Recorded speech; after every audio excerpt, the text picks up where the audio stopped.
Well, as Democrats slam border detention centers as having concentration camp conditions, Fox News got an inside look at one of the largest ICE facilities in the country. We've heard so many bad things about these detention centers, but Griff Jenkins joins us right now from California with an exclusive tour you won't see anywhere else. Griff.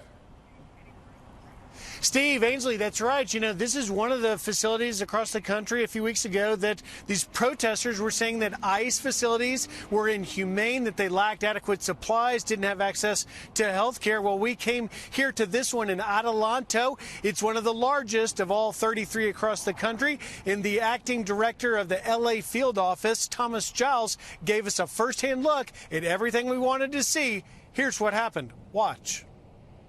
Acting Director, where are we?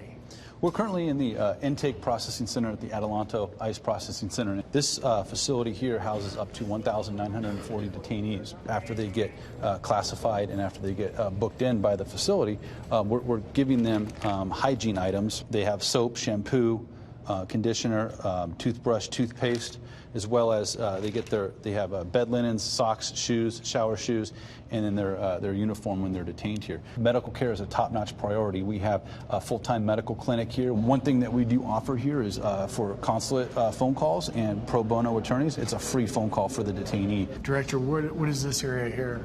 We're currently in the special housing unit here. In this area, the individuals that are detained here are individuals that have committed infractions. So that's like fighting or disciplinary the most common in custody? Yeah, the most common infraction that's occurred here is refusing staff orders and fighting. While they're in here, they have open movement, and they have the ability to roam around the area here. We have phone calls, phones for them to use. We have books for them to use.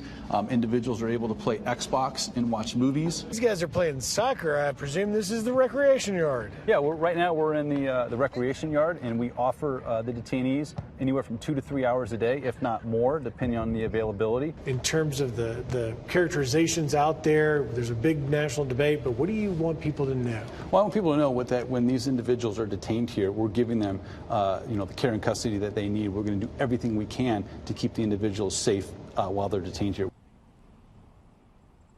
Now, Stephen Ainsley, there's about 1,700 in this facility behind me. There's 53,000 in ICE custody across the country. Here in this facility, more than 60% were convicted of a crime. One of those detainees we spoke to who was convicted of a crime, Noel Beltran from El Salvador. Here's what he told me about the conditions inside. Listen. Here at Adelanto, right? How do you think the conditions are? It's great for me. It's great. I could see my family. I could hug my family. And Theo Lacey, I couldn't hug my family. They're coming from an hour and a half away, Van Nuys to Orange, and traffic and all that stuff. Half an hour, sometimes 25 minutes, 21 minutes. It'll get cut off real quick, behind the glass. Right here, I have contact with my family. I could hug my kids. Now, these are all adults over 18. There are no children here, so this is different than what you've seen in Texas in the Border Patrol processing centers. Here on this premises, there are 6 DOJ immigration courts. All of these people are waiting for their cases, or in some cases appeals, to play out and the decision to be made whether or not they're released on from custody or whether they're deported. One final important note, Steve, Ainsley, and Brian, and that's this. Director Giles said, I hope that when the lawmakers who criticize our facilities and our handling of these detainees, for which we have made health care and care a priority, we hope these lawmakers will see your peace, Griff, and that you will come to this facility. So Giles has opened an invitation. Come to this one or any other one across the country and have a firsthand look before they criticize them again. Right. This is a crisis. Everybody agrees, and everybody went home. Lawmakers went home for 6 weeks, so help is not on the way, sadly. Yep. But the criticism always is. Griff, how long are they usually there before they have that hearing?